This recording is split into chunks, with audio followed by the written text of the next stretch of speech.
आसाम बंगीय सरस्वती मठ कोकिलामुख जोरहाट शांति आश्रम मैं इते कोकिलामुख आश्रमते जगतगुरु आसन मंदिरते आमी बहि आछु।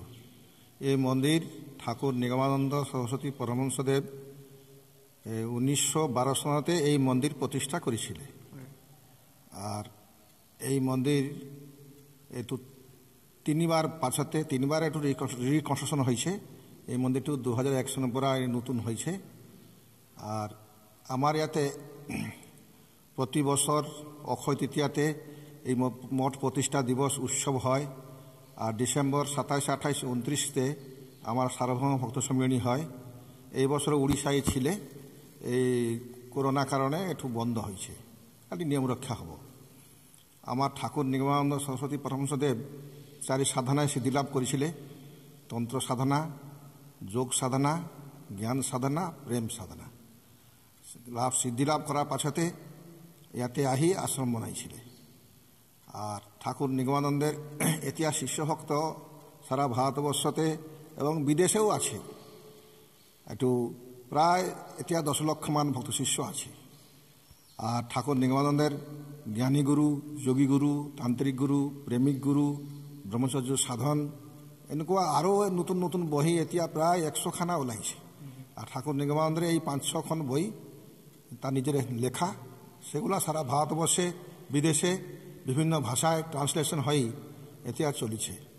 এই যোগ সাধনা সম্বন্ধে আজিকালি যেসব সুযোগ উঠিছে, আমার নিগমানন্দের বই পুস্তক লই সব বেশি মানুষ কালচার করেছে। এটা শোনা যায় বহুত ভাৰতৰ বিভিন্ন ঠাইৰ পৰা দৰ্শনাৰ্থী আহে। ক'ৰ আহে এতিয়া কিয় নাই?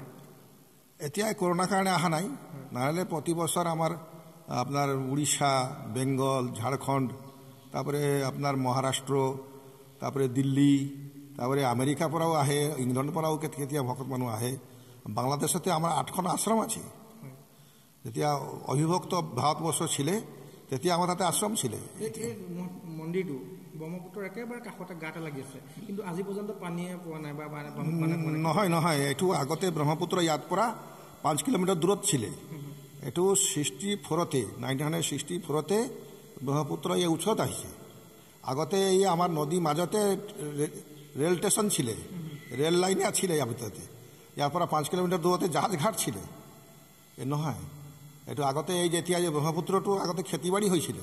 এতিয়া মানে এই মন্দিৰটো স্থাপন হোৱাৰ পৰা এইফালে খহোৱা নাই ব্ৰহ্মপুত্ৰ, নহয় জানো? আহিছে না 64তে আহিলেতো 5 কিলোমিটাৰ গুচি আহিলে ইয়াতে। হ্যাঁ, কিন্তু আশ্রমটো থাকি গ'ল, বাকী বস্তুটো জমি জায়গাগুলো গ'ল, আশ্রমটো থাকি গ'ল। আশ্রমটো এতিয়া গভৰ্ণমেণ্ট পৰা এইটো পুৰা প্ৰটেকশ্যন কৰি দিছে। বহুত সুন্দৰ মন্দিৰ বনাইছে। এতিয়া ফাণ্ডবিলাক ক'ৰ পৰা, টকা পইচা ক'ৰ পৰা? ৰাইজেৰে মানুহ, আমি ক'ত পইচা পাম?